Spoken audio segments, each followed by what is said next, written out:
Minha namorada ficou bêbada e flertou com um colega de trabalho. Ela pode ter sido agredida e eu não sei o que fazer. Conselho. Estou buscando desesperadamente por orientações porque estou realmente perplexo. Eu, 31M, e minha namorada, 34F, estamos juntos há 8 anos e temos um filho de 3 anos. Tivemos alguns altos e baixos no último ano, mas eu não tinha noção de que ela estava tão incomodada com a situação. Na semana passada, ela foi a uma festa da empresa. Ela é sociável, mas não muito extrovertida. Durante a noite, ela me disse que estava flertando um pouco com um colega de trabalho. Segundo ela, nada demais, apenas alguns elogios e brincadeiras amigáveis. Após o jantar, ela foi ao banheiro feminino. Quando voltava, um colega a puxou para o banheiro masculino e a beijou. Ela me disse que parou imediatamente e voltaram juntos para a mesa. Ela não me disse se o flerte continuou depois disso. Conforme a noite avançava, ela ficou bem bêbada e alguns colegas a acompanharam até o quarto do hotel. Cerca de 30 minutos depois, houve uma batida na porta e era o colega querendo entrar. Não sei exatamente o que aconteceu depois, então não sei se ela o convidou a entrar. A memória dela está um pouco confusa a partir desse ponto e ela só se lembra de ter ficado brava com ele e mandado embora. A última coisa que ela lembra é ele saindo do quarto dela. Na manhã seguinte, ela acordou nua na cama, sozinha. Não tem lembrança do que aconteceu, exceto esses fragmentos. Ela não mencionou isso quando me contou a história inicialmente. Quando voltou para casa, não deu nenhuma pista sobre o que aconteceu. Ela foi a uma clínica para fazer alguns exames, mas só me contou sobre isso hoje. Ela tem algumas marcas estranhas nos braços, mas nada além disso.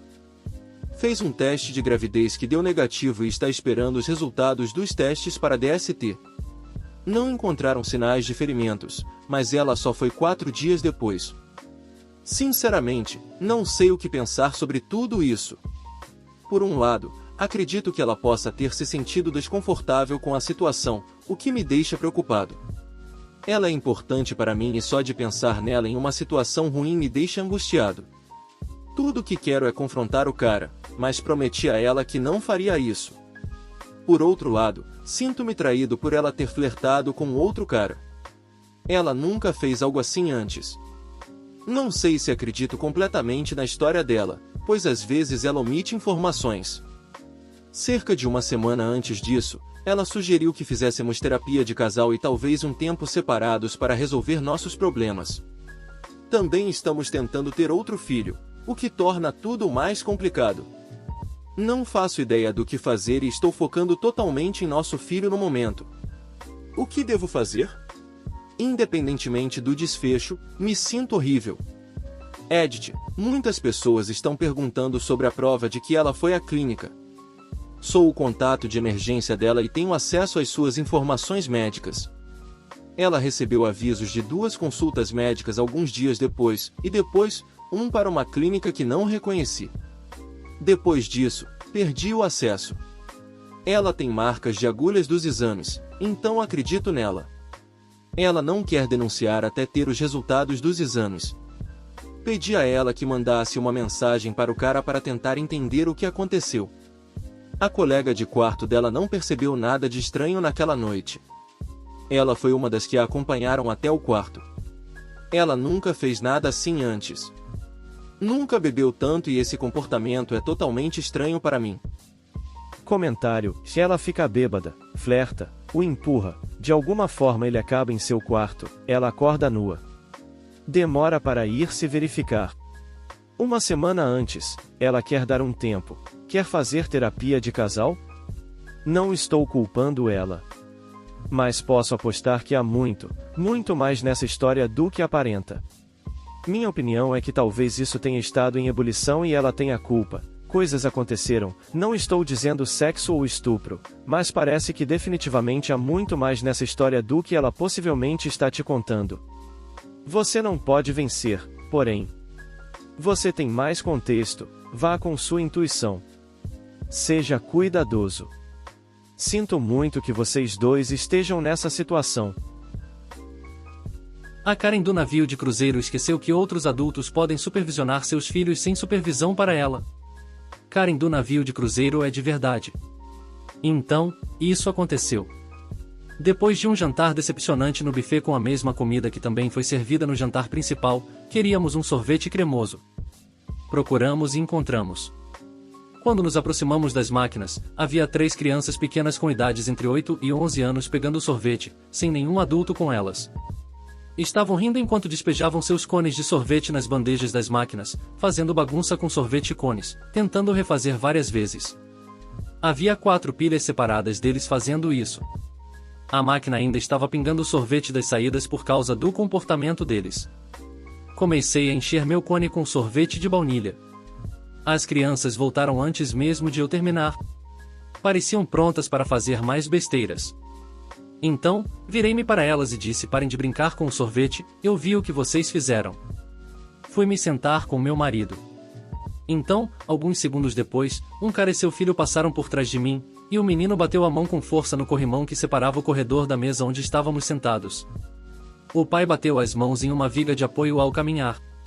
Deixe-me corrigir essa parte. Quando estavam a alguns metros de distância, eu disse: que rude, como a Stephanie Tanner de 3 é demais, só alto o suficiente para meu marido ouvir. Então, alguns minutos depois, uma mulher de 40 anos de biquíni e toalha passou apressadamente por nós, olhando ao redor, provavelmente procurando por seus filhos perdidos. Ela então se virou para mim e perguntou em voz alta e firmemente se eu era quem criticou seus filhos por pegarem sorvete.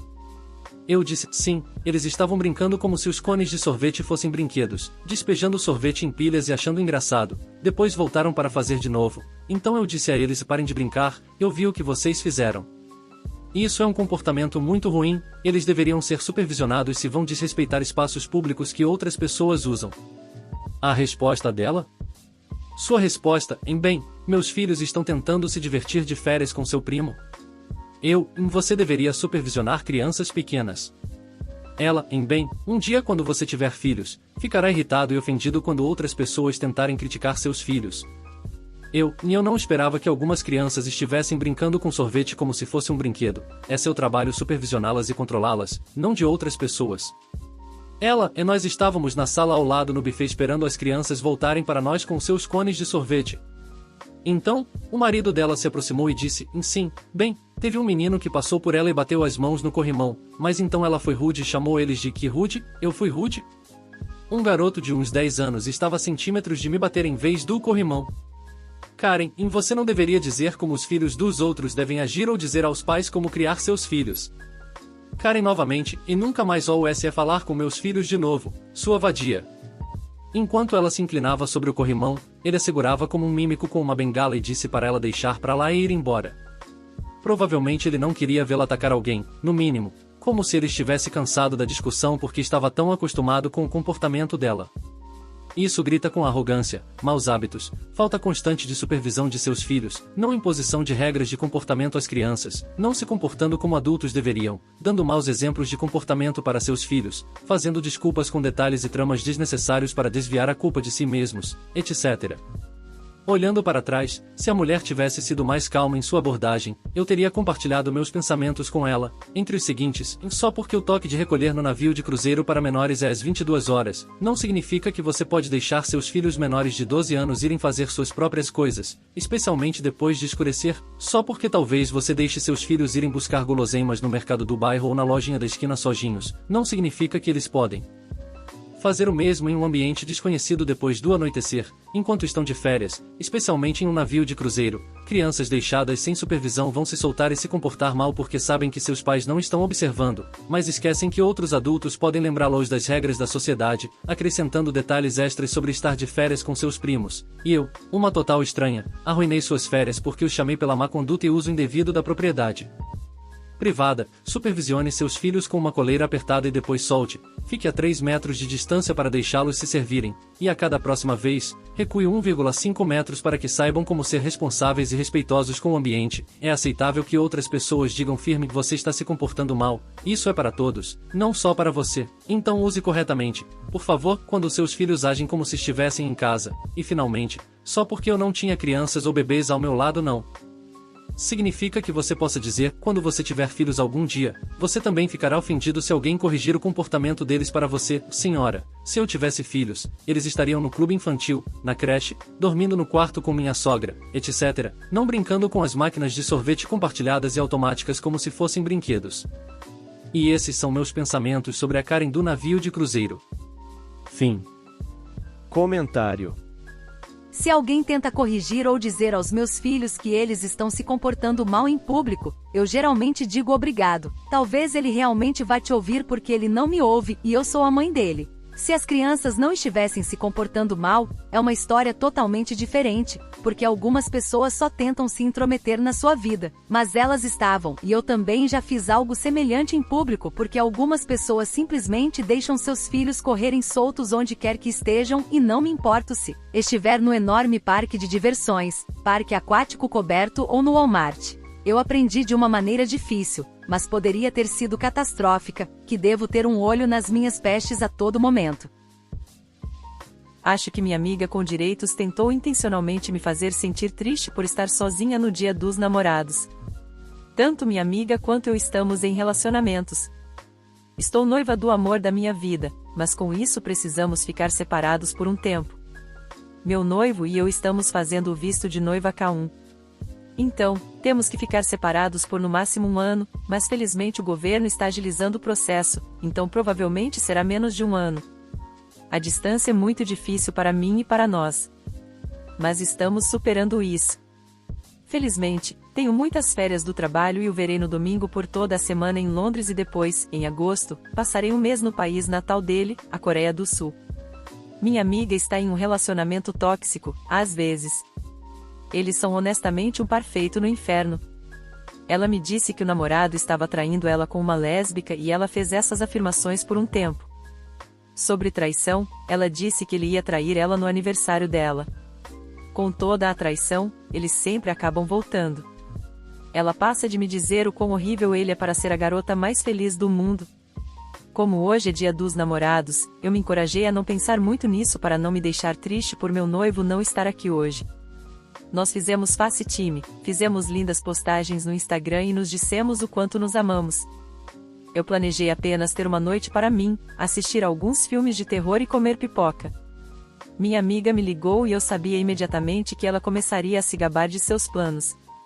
Quando atendi o telefone, ela disse: "Oi garota, só estou ligando para saber como você está já que não está com seu homem no Dia dos Namorados". E eu disse assim: "Estou bem, honestamente não me importo, já que estou o vendo em alguns dias". Felizmente, a conversa mudou, mas ela continuou detalhando sobre o Dia dos Namorados. Eu apenas disse a mim mesma para deixá-la ter esse momento e deixá-la falar. Mas comecei a sentir que ela estava exagerando para magoar meus sentimentos, parecia exagerado. Ela me disse que o namorado comprou um anel de $300 para ela, o que eles vão fazer para o jantar, etc. Estava tudo bem inicialmente, mas ela continuava se repetindo. Então ela me disse que sentia muito por eu estar sozinha no Dia dos Namorados. Isso doeu ouvir, mas eu apenas disse: realmente não me importo. Acho que tentei empurrar a ideia de que não me importava. Então, o irmão dela passou, que também é meu amigo, e ela perguntou a ele quais eram seus planos para o Dia dos Namorados. Ele disse que seus planos são não fazer nada e ela ficou chateada dizendo que sentia muito que ele não estivesse fazendo nada para o Dia dos Namorados e que ela não conseguia imaginar ficar sozinha nesse dia. O irmão dela continuou repetindo que o feriado não é para ele e que ele não se importa com isso.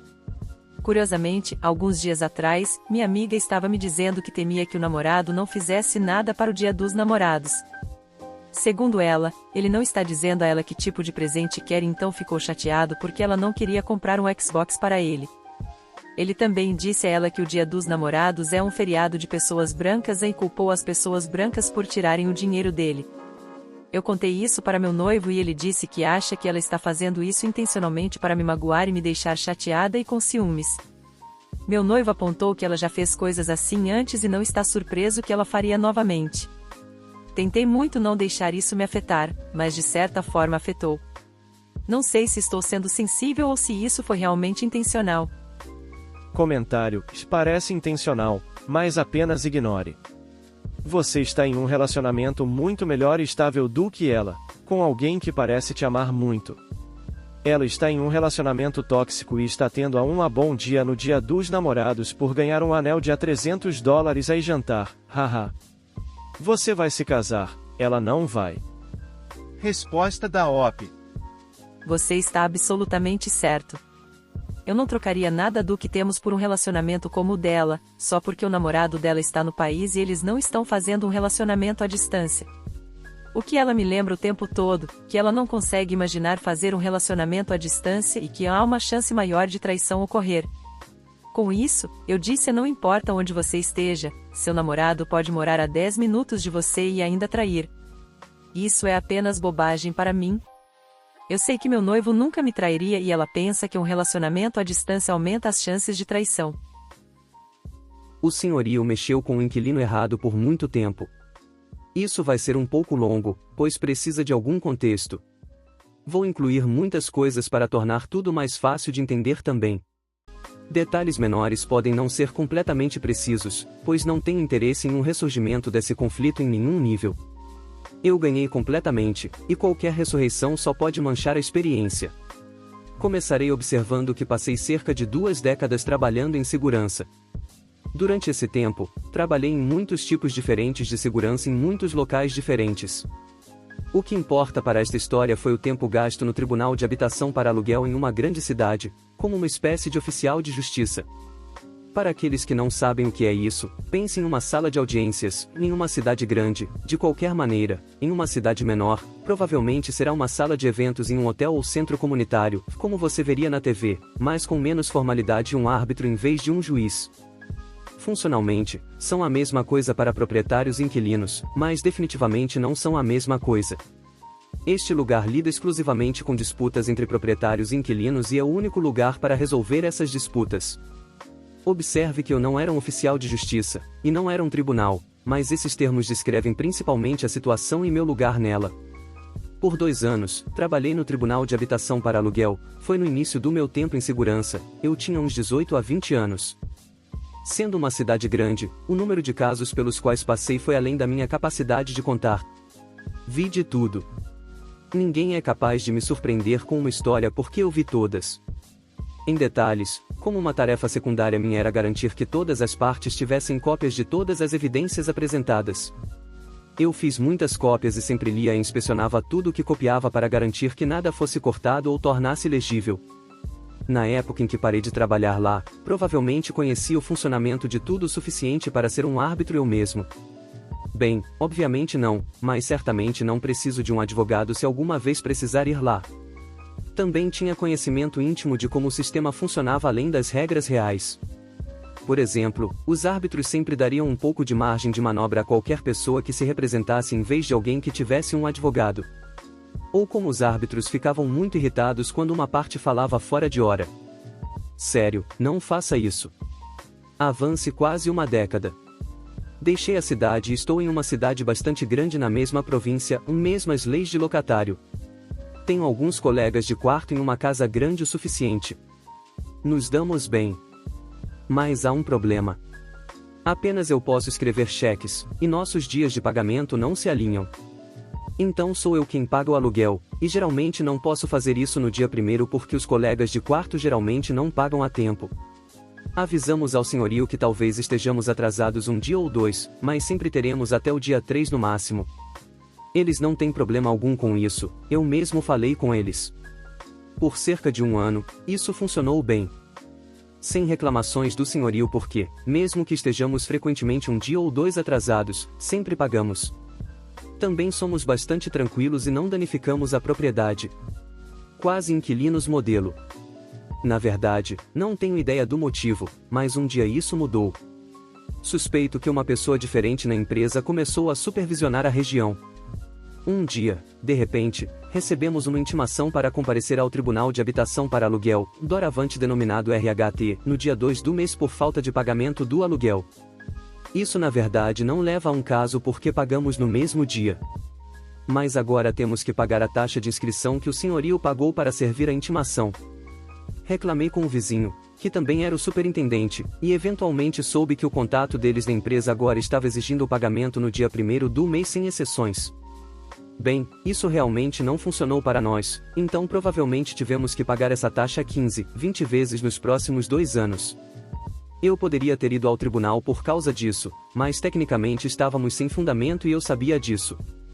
Talvez se eu fosse o suficiente vezes eu pudesse acusá-los de assédio, mas não tenho tempo para isso e meus colegas de quarto não se importam.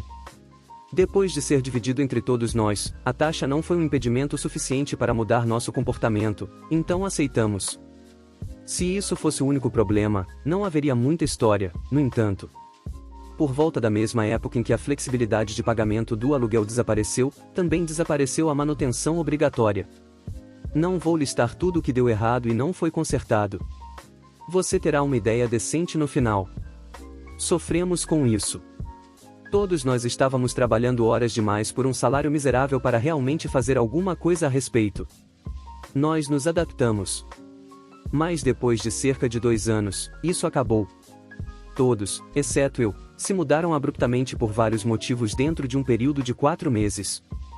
Não vou entrar em detalhes sobre meus colegas de quarto, porque as coisas meio que explodiram por alguns motivos diferentes fora disso. Não há motivo para mexer em qualquer uma dessas coisas. Eu tinha economizado um tempo e consegui deixar meu emprego sem ter que conseguir outro imediatamente, então de repente tive muito tempo. Eu não queria ficar e pagar o aluguel sozinho ou ter que encontrar novos colegas de quarto com os quais eu pudesse morar, e com minha experiência no RHT, eu sabia que tinha o senhorio pela garganta. Então eu fui atrás deles. Parei de pagar o aluguel. Infelizmente, não recebi uma intimação no primeiro mês. Mas recebi no segundo. Então eu fui. Com uma documentação meticulosamente documentada de evidências de falha em manter a propriedade e entrar na propriedade sem aviso formal. Eu tinha uma cópia para o senhorio e uma cópia para o árbitro.